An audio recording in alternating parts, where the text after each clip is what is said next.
السلام عليكم، أهلا بكم في قناتي هبة من الألف للياء. النهاردة وصفتنا ملهاش مثيل. وصفتنا للناس الأكيلة اللي بتحب اللقمة الحرشة، اللقمة الحلوة. طول عمرنا بنحبها الأكل الحلوة دي، لو نطول كل يوم ناكلها.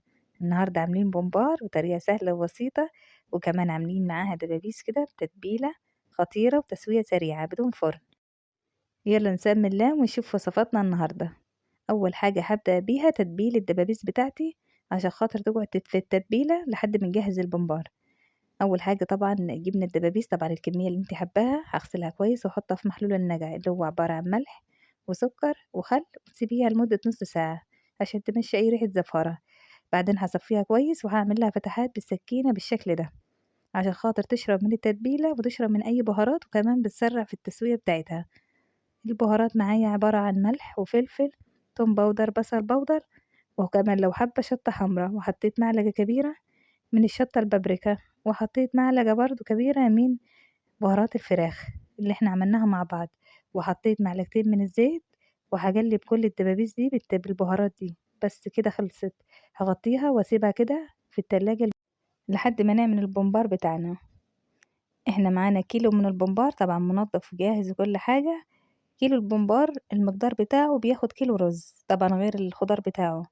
عبارة عن الصلصة، طبعا صلصة مسبكة، وممكن تكون صلصة كده ايه، تحطي علبة من الصلصة وعليها عصير الطماطم اللي في الخلاط، وتسيبيها تتسبك، وتحطي البصل ني في ني وعليه الخضرة بقى. انا بحب احط كزبرة خضرة، انتي لو حابة تحطي كزبرة وبقدونس وشمر زي ما تحبي، خلطة المحشي كلها. وتحطي عليها التوابل، ملح وفلفل وبهارات المحشي، ومعلقتين من الزيت عشان تخلي لك الرز مفلفل كده جوه البمبار. وتقليبة حلوة كده، وكمان دي تكاية من عندي، واحدة كده من الفلفل الحار قطعته كده صغير بالشكل ده. تقليبة كده كويسة، وبيجي بالشكل ده. نيجي بي البمبار بتاعنا بقى تقطيعة زي ما تحبي، حباه قصير خالص، حباه صغير، حباه متوسط، زي ما تحبي.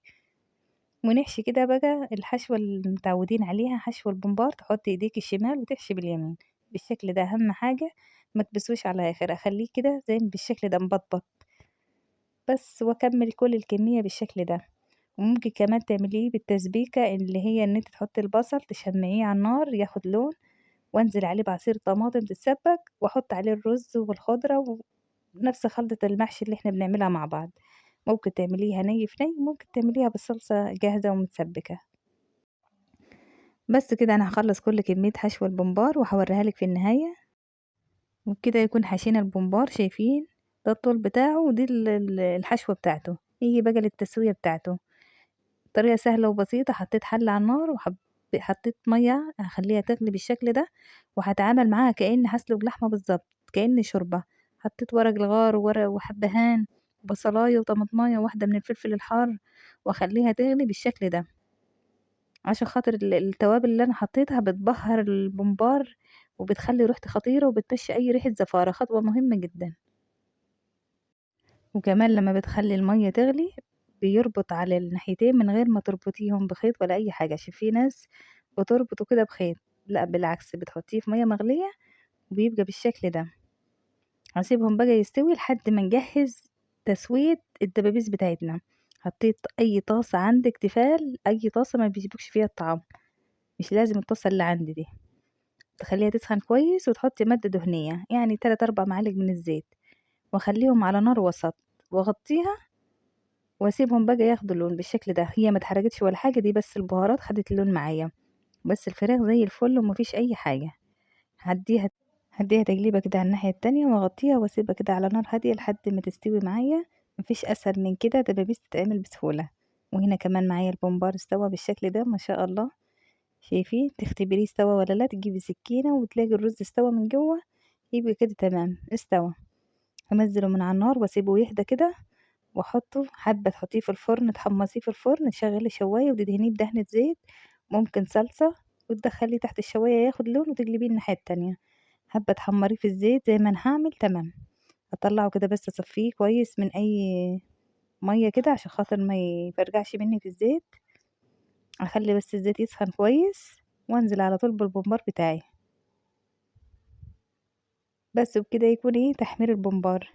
اول ما ياخد لون هتقلبيه الناحية التانية وتطلعيه. شايفين لونه حاجة كده خطيرة. يلا بقى تقديم خضار كده، اي حاجة مقلية قلنا خضار، ونحط البومبار بتاعنا، وكمان على الاطراف كده نحط الدبابيس بتاعتنا، طبعا الكمية اللي انت حباها. عشان نكسر اللون حطيت شوية خضرة والدبابيس على الاطراف. الدبابيس كانت طعمها وريحتها خطيرة جدا، اتمنى ان انتوا تجربوها ان شاء الله. والبومبار بخلطته الجميلة وريحته الفظيعة، اتمنى ان شاء الله تجربوه ومستوي واخد اللون الجميل. وكمان هوريكم الفراخ مستوية واخدة اللون الخطير والريحة كانت خطيرة. وكده فيديو النهاردة يكون خلص، اتمنى ان شاء الله تجربوه يعجبكم. اشوفكم على خير.